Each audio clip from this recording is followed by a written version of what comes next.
Good day and welcome back to another DBZ Dokkan video. In this video we're going to be taking a look at the Seriously Serious battle and how players can beat the Super Bosses mission for Seriously Serious battles. And yeah, just basically how they can do that. Now I don't have Strength Zamasu and Goku Rose. If I did, I would be using them. So please keep in mind that obviously this team can be improved. I also actually have a different variant of this team, weirdly enough, of a Super Bosses team for the Inevitable Showdown missions. So obviously those challenges, super important, I think at least. And for me, obviously, I had to build some kind of extreme physical team. That team is a lot harder to win with than this one. So the reason why I've decided not to just use the same team for both videos, firstly, I like to just do stuff different. Like, it feels a bit cheap to run the same team for both videos. And then secondly as well, like I say, the big one for me is obviously, this, how can I say, this idea of like running a bit easier team. Because if you can improve on a team, you improve on a team. Like, I don't want to run the same thing twice over. So yeah, I thought let's run on something a bit different. This team works very, very nicely, by the way. It works almost perfectly every single time. Obviously, just depending a little bit on your starting luck. With this team, things are a little bit different. So, with this team, one of your main goals is to get the finishing blow with the Strength Merge Masu or with the Int LR. You can pick either one. It's not so crucial for this team compared to the physical run. Although obviously I would suggest the Strength Masu. He is by far and away the best unit to get that finishing blow with, because he is really good afterwards. He gets like a big evasion attack boost, which is very, very pivotal. And then he also gets an attack and defense boost, which makes him actually very tanky, and he hits quite hard. So having Strength Zamasu get that finishing blow is very crucial.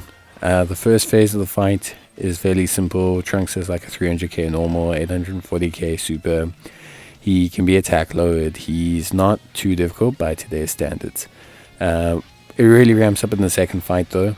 So Trunks as a unit is very, very, very, very difficult to deal with. So what happens is he gains 50% attack every single time that you hit him with a super, or an attack basically. So he can very quickly ramp up, actually to like a ridiculous point as well. Like, he can very quickly ramp up to being like insanely good, which obviously is its own issue, right? Like, him being insanely good and doing like 3 or 4 million supers is a problem, but you have to super him to lower his defense. So structurally, it's quite a difficult fight because there's no way around boosting him. Like, the only way around boosting him is to beat him entirely through counters, which can be ultimately pretty fun, but also probably isn't advisable. But yeah, if you can find a way to just completely counter him and never, ever, ever fire a super attack, then you're good. Like, you'll be fine. So yeah, I think overall, obviously the strategy will have to be revolving around doing damage and doing supers, but what counters it a lot is attack lowering. So we have a ton of attack lowering. Strength Zamasu does a ton of attack lowering. Goku Black, huge for attack lowering. This guy's going to get like 3 or 4 attacks every turn, and he's going to fire off attack lowering with each of those, which is huge. Then we get the Int Merge Zamasu, also very big with attack lowering. And then even the Strength Goku Rose has attack lowering as well. So it's like a very critical component to how we succeed. And the fact that it's all over our team should show you that it's very crucial. But it's also, how can I say, like almost mandatory to have this function if you want to succeed. So I think like that was a crucial aspect of it. The rest wasn't too bad. So like tanks, I ran like AGL Super Saiyan Rose, I ran him as a tank next to Merge Zamasu. I ran the strength Goku Rose as a tank, and ran int LR Goku Rose next to him.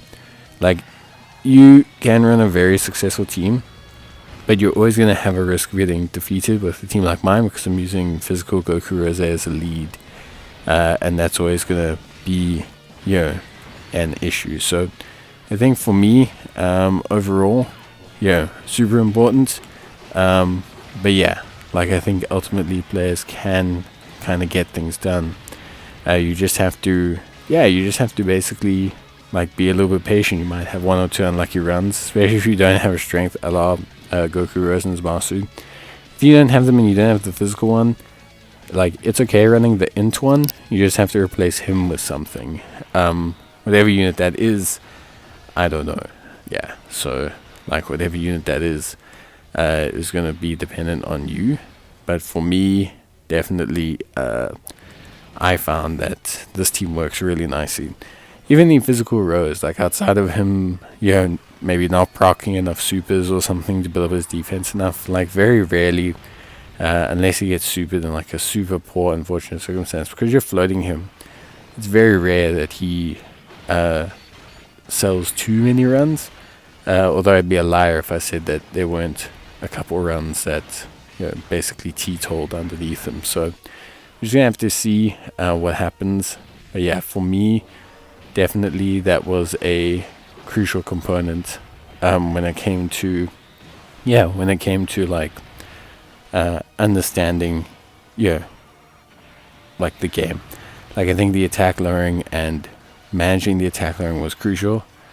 Int LROs, the strength as a friend, and the merge Masu finishing blow are probably the three most crucial aspects to this, if I'm being entirely honest with you.